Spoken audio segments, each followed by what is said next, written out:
Hi everyone. Over the next 2 days, we're going to be doing a thing that's called a pretest. And this is to gauge where we are as a class. And it's not graded because this is to see to assess the progress we made in the next 6 weeks. So when we give a similar or the same test in 6 weeks, we'll see how much we have learned, okay?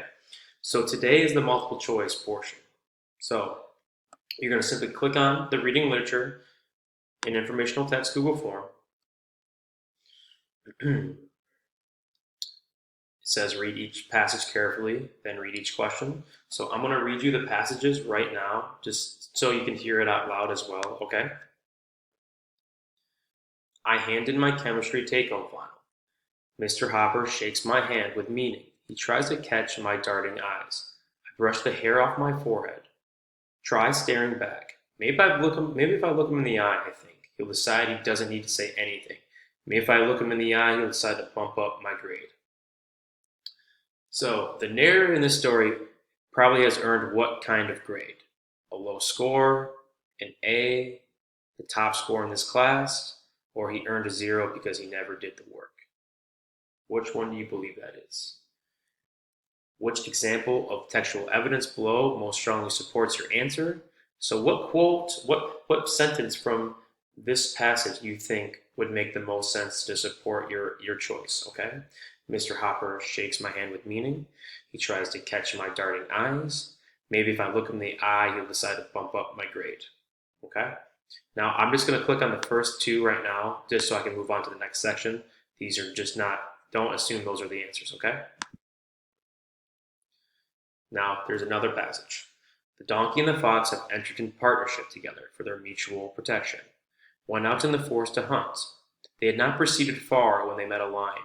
The fox, seeing imminent danger, approached the lion and promised to contrive for him to capture the donkey if the lion would pledge his word not to harm the fox. Then, upon assuring the donkey that he would not be injured, the fox led him to a deep pit, arranged that he would fall into it. The lion, seeing that the donkey was secured, immediately clutched the fox and attacked the donkey at his leisure. Which of the following best describes a major theme of the text? Being clever can be more useful than being strong. The desire to survive is strong, but is not as strong as friendship. Betraying a friend can have terrible consequences. Friendships made between cowards never last. So what is the story trying to teach us? Okay. And then for part B, which of the following textual evidence most strongly supports your answer to part A? The fox, seeing imminent danger, approached the lion and promised to contrive for him the capture of the donkey. The lion, seeing that the donkey was secured, immediately clutched the fox and attacked the donkey at his leisure. Then, upon assuring the donkey that he would not be injured, the fox led him to a deep pit. The donkey and the fox have entered into a partnership together for their mutual protection, went out in the forest to hunt. Okay. Again, I'm just clicking the top one so I can just move forward. I'm not even really thinking about the answers right now, okay? Now for this second portion of the pretest, you're gonna click on this link here, or you're gonna click on it here, or have it posted in the Google Classroom. And you're gonna read this article and answer these questions, okay? Again, I'm gonna read you the article first. Okay, so you can hear me listen. You can hear me. You can listen to it, and then you can read it on your own as well when you actually take the pretest. In early 2016, and just to give you some preface, this is Colin Kaepernick. Colin Kaepernick was a quarterback who decided to take a knee for a peaceful protest to discuss the treatment of minorities in the community regarding police brutality. I think it's really relevant with what's going on today in this area and all across the country. So, in early 2016, I began paying attention to reports about the incredible number of unarmed black people being killed by the police. The posts on social media deeply disturbed me, but one in particular brought me to tears. The killing of Alton Sterling in my hometown, Baton Rouge, Louisiana. This could have happened to any of my family members who still live in the area. I felt furious, hurt, and hopeless. I wanted to do something, but didn't know what or how to do it. And all I knew for sure is that I wanted to be as respectful as possible.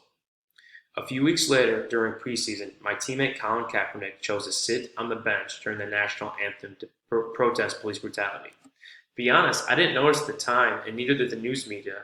It wasn't until after our third preseason game on August 26, 2016, that his protest gained national attention and the backlash against him began. That's when my faith moved me to take action. I looked at James 2:17, which states, "Faith by itself, if it does not have the works, is dead." I knew I needed to stand up for what is right. I approached Colin Kaepernick the Saturday before our next game to discuss how I could get involved with the cause, but also how we could make a more powerful and positive impact on the social justice movement. We spoke at length about many of the issues that face our community, including systematic oppression against people of color, police brutality, and the criminal justice system. We also discussed how we could use our platform provided to us by being professional athletes in the NFL to speak for those who are voiceless.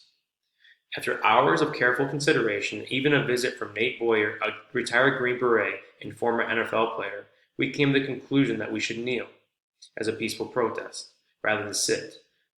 We chose to kneel because it's a respectful gesture. I remember thinking our posture was like a flag flown at half-mast to mark a tragedy. It baffles me that our protest is still being misconstrued as disrespectful to the country, flag, and military personnel. We chose it because it's exactly the opposite. It's always been my understanding that brave men and women who have fought and died for our country did so to ensure that we could live in a fair and free society, which includes the rights to speak out and protest. It should go without saying that I love my country and I'm proud to be an American. But to quote James Baldwin, exactly for this reason, I insist on the right to criticize her perpetually. I cannot find the words that appropriately express how heartbroken I am to see the content smears against Colin, the person who helped start the movement with only the very best of intentions. We're talking about a man who helped orchestrate a commercial plane full of food and supplies for famine-stricken Somalia. A man who has invested his time and money in needy communities here at home. A man I'm proud to call my brother, who should be celebrated for this courage to seek change on important issues. Instead, to this day, he's unemployed and portrayed as a radical un-American who wants to divide our country. Anybody who has basic knowledge of football knows that his unemployment has nothing to do with his performance on the field. It's a shame that the league has turned its back on a man who has done only good. I'm aware that my involvement in this movement means that my career may face the same outcome as Colin's, but to quote the Reverend Martin Luther King, a time comes when silence is betrayal, and I choose not to betray those who are being oppressed. I have too seen our efforts belittled with statements. He should have listened to the officer. After watching an unarmed black person get shot, or there's no such thing as white privilege, and racism ended years ago. We know that racism and white privilege are both very much alive today. It's disheartening and infuriating that President Trump has referred to us with slurs, the neo-Nazis in Charlottesville, Virginia, as very fine people. His remarks are a clear attempt to deepen the rip we've tried so hard to mend. I'm nevertheless encouraged to see my colleagues and other public figures respond to the President's remarks with solidarity with us. It is paramount that we take control of the story behind our movement, which is that we seek equality for all Americans, no matter their race or gender. What we need now is numbers. Some people acknowledge the issues we have yet to remain silent by bystanders. Not only do we need more of our fellow black and brown Americans to stand with us, but also people of other races. I refuse to be one of those people who watches injustices, yet does nothing. I want to be a man my children's children can be proud of, someone who faced adversity and tried to make a positive impact on the world. A person who 50 years from now is remembered for standing what is right, even though it was not the popular or easy choice. So I read you that article. Maybe it'll help you kind of soak it all in, and please read it again when you take these questions. So the first question would be, the author says, it should go without saying that I love my country and I'm proud to be an American. But to quote James Baldwin, exactly for this reason, I insist on the right to criticize her perpetually. Which of the following statements paraphrases this paragraph the best? So it kind of summarizes it. Next question. Why did they choose to kneel? What was the reason? And when Eric Reed says, a time comes when silence is betrayal, what do you think he means? So once you answer these three questions, you just click submit and you'll be all done for Monday's activities.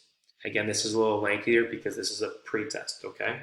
And don't worry, it doesn't matter what you get on it because we'll be talking about everything this summer, okay? So good luck and take your time, okay?